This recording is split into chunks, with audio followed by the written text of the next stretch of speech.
오늘 여기 있는 본문의 말씀은 다윗이 기록한 시인데 후에 이제 붙여지기를 지휘자에 의하여 부르는 시라 노래라 이렇게 돼 있어요. 그냥 아무 때나 부르는 게 아니라 지휘자에 의해서 맞춰서 부른다라는 거죠. 그런데 이 시를 쓰게 되었던 동기가 어떤 환경인가는 정확하지는 않지만 분명한 것은 전쟁 중에 일어난 일은 아니고 뭔가가 편안한 중에 갑자기 일어난 상황을 표현하고 있다라고 대부분 그렇게 판단을 합니다. 즉 자기가 이렇게 편안하게 있는데 누군가가 음모를 꾸미고 다윗을 죽이려고 계획을 세우고 마치 화살에 씨를 먹인 것처럼 활을 겨누고 새를 잡듯이 그물을 쳐놓고 이러한 온갖 음모에 의하여 다윗을 잡으려고 하는 이런 상황이라면은 다윗의 일생에 볼 때 그의 아들 압살롬의 반역이나 아니면은 그의 장인인 사울 왕의 핍박이 아닌가라고 생각합니다. 그러나 누가 어쨌든 간에 그게 중요하지 않고 오늘 여기서 다윗이 이러한 심각한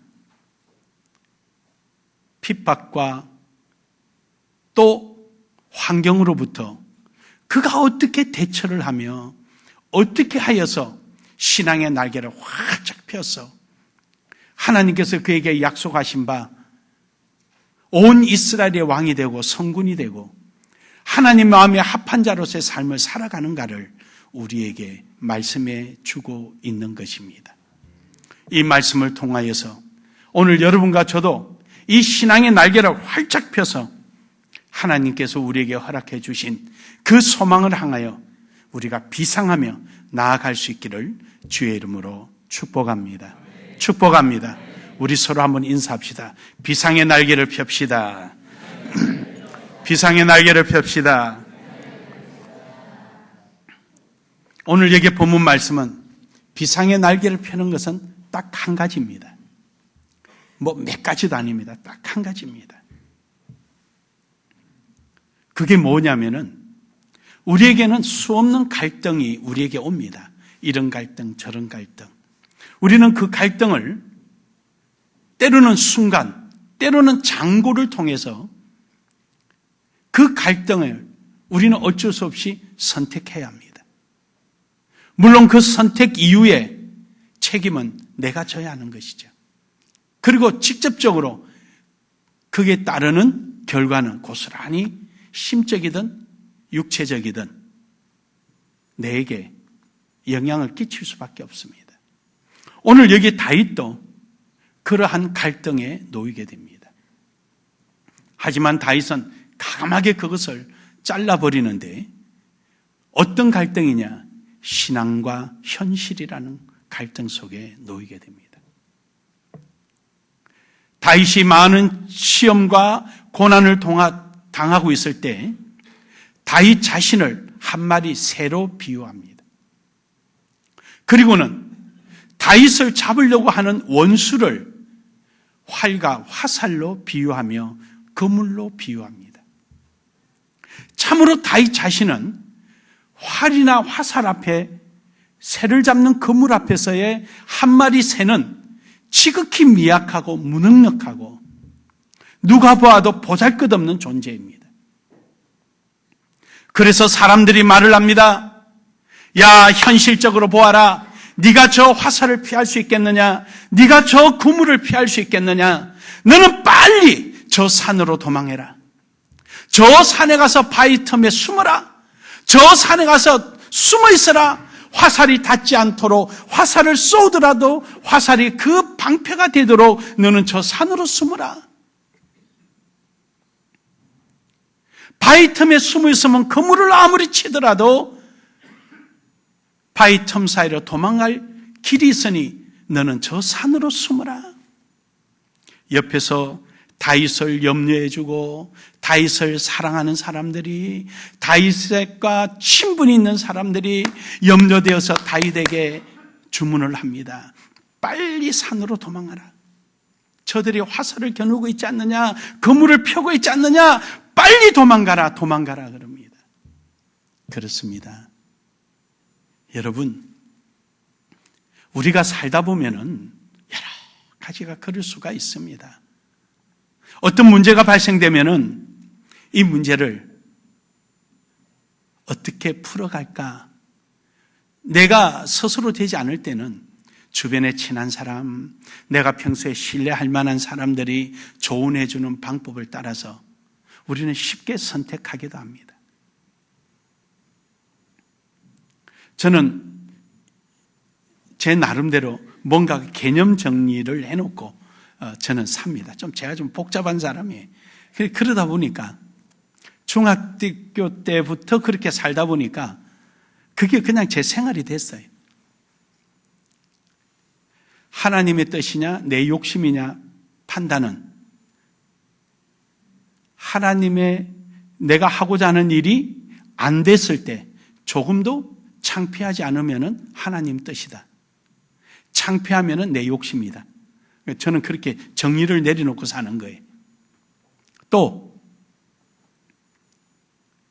신앙이냐 현실이냐 이런 관점에서는 가다가 교통사고가 탁 났는데 하나님이 먼저 생각나느냐, 옆집에 있는 교통경찰관 아저씨 아는 사람이 먼저 생각나느냐, 교통법규 잘 아는 보험회사 다니는 우리 집사님 생각이 먼저 나느냐, 거기에 따라서 신앙이냐 환경이냐가 순간적으로 구분지어진다고 생각해요. 이 순수한 제 기준이에요. 여러분 기준은 따로 있겠지만 제 기준은 그래요. 오늘 여기서도 마찬가지입니다. 이런 환경과 어려움이 올 때 사람은 대부분 그 문제를 해결해 줄 수 있는 사람을 찾아가게 되고 그 문제가 해결되면은 그것을 애둘러서 표현하기를 하나님 은혜다 이렇게 갖다 붙이기도 합니다. 하나님의 은혜다 했는데 처음에는 잘 되다가 뒤에 안 되면은 하나님의 뜻인 게비요 하고 거기서 이제 모든 것을 포기해버리는 경향들이 납니다. 하나님께서 어떻게 뭘 만들어 가는가? 사람들의 생각과 판단하고 하나님이 하시는 일하고는 비슷한 것 같아도 끝은 분명히 다릅니다. 저 역시도 이게 하나님의 뜻인지 내 욕심인지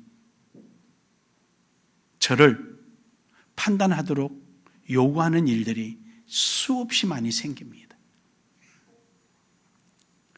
그럴 때마다 저는 제 나름대로 원칙이 하나 있습니다.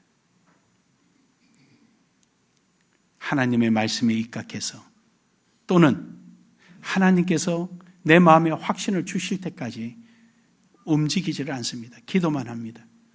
안 움직입니다. 그리고 내 욕으로 기도하지 않습니다.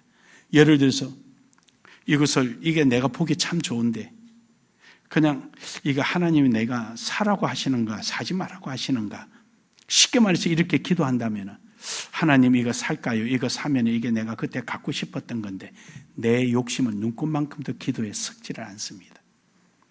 하나님의 응답이 혹여 내 욕심으로 변질될까 싶어서 여기에 대해서 하나님 이것을 가지고 하나님 앞에 어떻게 영광 돌릴 수 있을지 저는 모르니까 하나님 이것을 사야 될지 안 사야 될지 하나님 판단해 주십시오. 하나님의 영광에 관한 생각과 하나님의 영광 위해서 필요와 그런 목적에 두고 기도를 합니다. 그러다 보면은 지나고 보면은 역시 하나님이 그렇게 잘 인도해 주셨구나. 그걸 느끼게 됩니다. 저는 좀 제가 굉장히 기획적입니다. 그러다 보니까 어쩔 때는 내 기획을 해놓고 이것이 하나님 뜻이냐 오해할 때도 없잖아 있습니다. 그럴 때는 준비했다가도 딱 끊어버립니다. 딱 손 놔버립니다. 제가 하나님보다 앞서갈 수는 없으니까. 하지만 그럼에도 불구하고 실수할 때가 종종 있습니다. 없지는 않습니다. 우리 교회의 외부의 경광등을 만들기 전에 11년 전에 우리 옆에 교육관 앞에 다 공터였습니다. 거기를 우리 이장로님하고 저하고 성탄트리를 거기 우리가 만들었습니다. 다 만들어 놓고 봤습니다. 저렇게 성탄트리 높이가 우리 저쪽 건물 거의 4층까지 올라왔습니다. 둘이서 그 건축 파이프 갖다가 그거 타고 올라다니며 둘이서 트리를 만들었어요. 저 5층 건물인데 4층 높이 위에까지 올렸으니까 별을 올려놓고 봤습니다. 한 달간. 어쩔 때는 12시가 다 됐는데도 사진 찍으러 오는 거예요. 아, 사람들이 이런 것을 보면 그런 욕구가 생기겠구나. 계룡시도 생기겠구나. 심지어 대전에서까지 와서 하는 거예요. 포토 포인트를 만들어줍니다. 여기 사진 찍으면 가장 잘 나옵니다. 그러면 사람들이 그렇게 잘 따르는가라도 보고 또 개척해놓고 바베큐 기계를 요 밖에 내놓고 한 달이면 2, 3주는 그냥 돌립니다. 통닭도 돌리고 그냥 돼지도 돌리고 그 냄새를 맡으면서 어떤 생각을 할까? 어떤 반응을 보일까? 그래서 교회 경관 조명을 통해서 전도를 하자. 성탄 트리가 되게끔 만들자. 11년 만에 한 겁니다, 지금. 하지만 하나님 앞에 해도 될까 안 해도 될까? 혹시 신앙적으로 문제가 있을까? 혼자서도 생각해보고 기도해보고 준비해보고. 여러분, 우리는 크든 작든 환경과 신앙 속에 갈등을 겪을 수밖에 없는 게 우리입니다. 어쩌면 여러분보다 목회자인 저가 더 책임이 크다 보니까 더 크게 다가올 수도 있습니다. 그러나 분명한 것은 우리는 이 환경에 따라서 살아가게 될 때 다윗이 사람들의 권위에 의하여 바위 틈에 숨었을 때 이 화살로부터는 피할 수가 있습니다. 왜냐? 바위라는 환경이 있기 때문에. 그물로부터 피할 수가 있습니다. 왜냐? 바위라는 환경이 있기 때문에. 그럼 바위라는 환경이 없을 때는 어떤 결과가 오겠습니까? 불안하고 두렵고 떨리고 그의 삶은 삶이 아니라 고난과 고통과 고문받으며 살아가는 그런 삶이 되고 말 것입니다.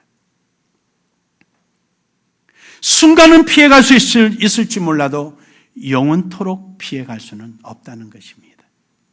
하지만 다윗은 현실이 아니라 신앙을 선택합니다.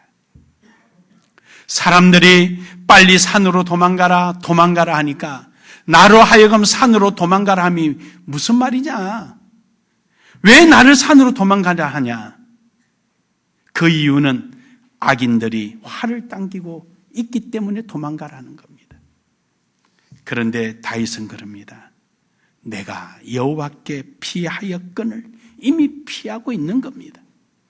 너희가 보기에는 내가 노출되어 있고 화살로부터 그물로부터 내가 목숨을 잃을 것처럼 너희는 보일지 모르지만 아니다 얘들아, 아니다 여러분, 나는 이미 여호와께 피하였느니라.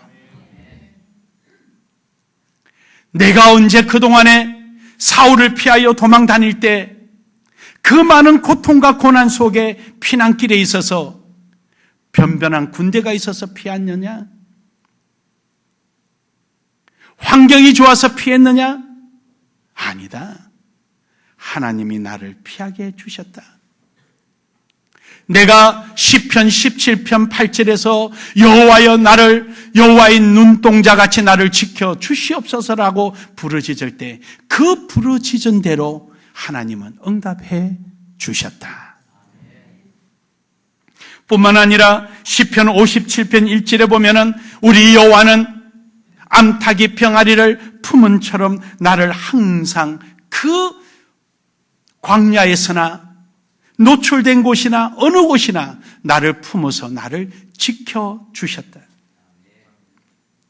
하나님은 시편 50편 1절에 내게 말씀하시기를 너희는 환난 날에 나를 부르짖어라 내가 너를 만나리라 구해주리라 지켜주리라. 그 말씀을 내가 부르짖고 간구하였더니 하나님께서 나를 지켜주시고 보호해 주셔서 오늘 내가 이 시간까지 왔는데 그게 웬 말이냐. 나는 저 시에 걸려있는 화살을 바라보지 않고 사냥꾼 손에 있는 그물을 바라보는 것이 아니라 오늘도 나의 산성이요 방패요 요새요 나의 피할 바위요 반석이신 주님을 바라보노라. 이것이 다윗의 신앙이었습니다. 어제도 문득 옛날 교인이 생각나서 5층 카페에서 우리 장로님이 올라왔길래 문득 생각나서 그 집사님 감자탕 잘해요? 물으면 잘 팝니다. 우리 본점보다 더 많이 팝니다.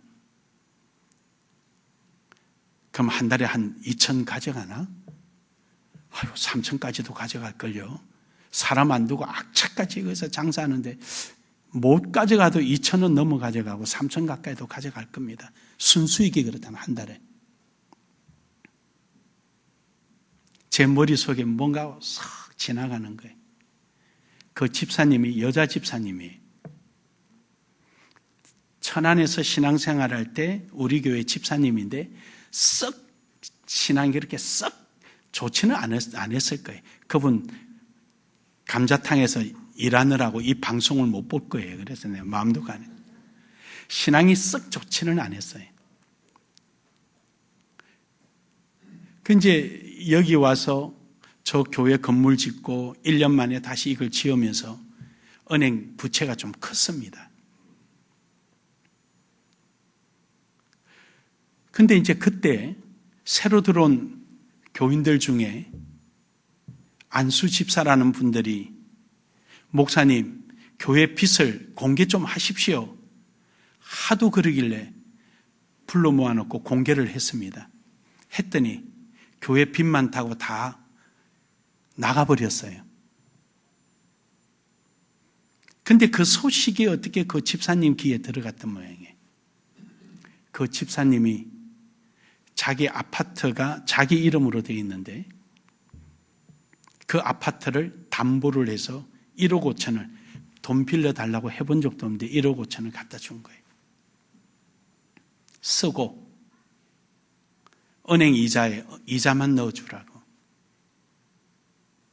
그래서 그때 고비가 한번 넘어갔습니다.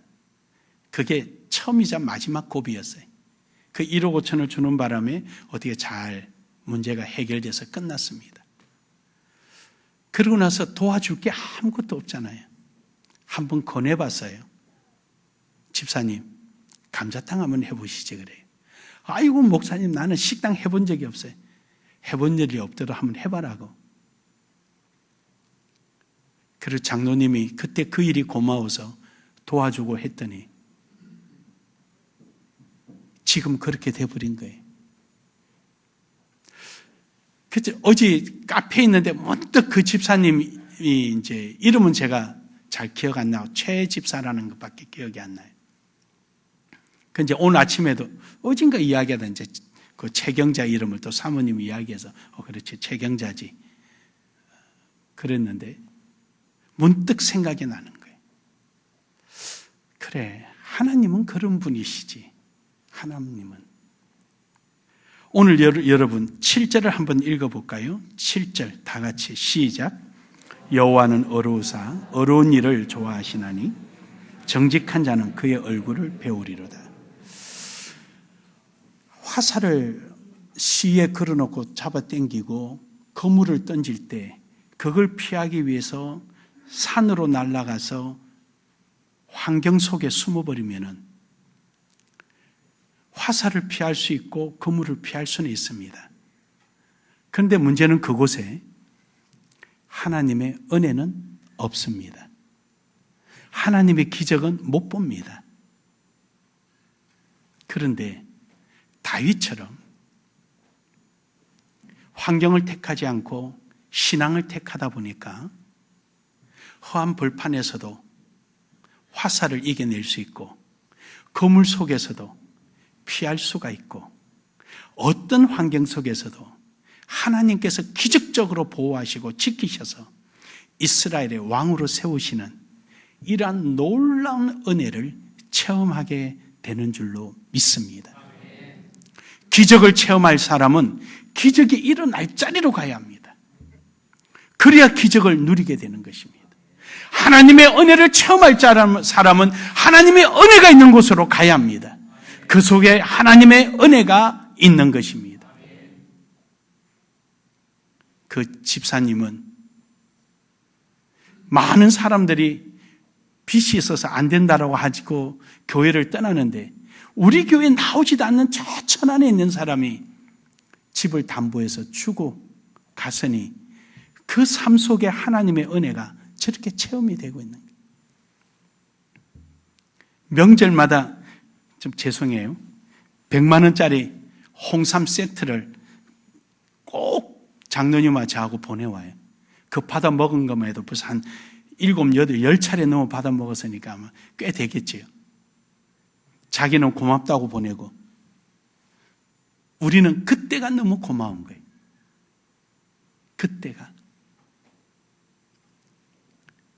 은혜는 가슴에 새기는 거예요. 저는 지금도 잊지 못해. 그게 너무 고마워서. 지금이야 우리가 돈 걱정 없이 살지만 이거 막 짓고 나서는 참 힘들었습니다. 7절의 말씀 다시 한 번 더 읽읍시다. 시작. 여호와는 의로우사 의로운 일을 좋아하시나니 정직한 자는 그의 얼굴을 배우리로다.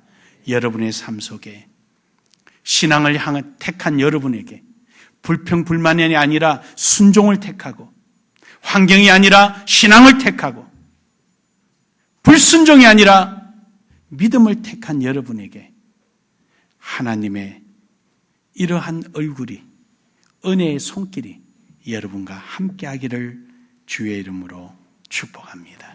축복합니다. 참 좋으신 하나님 감사합니다. 아버지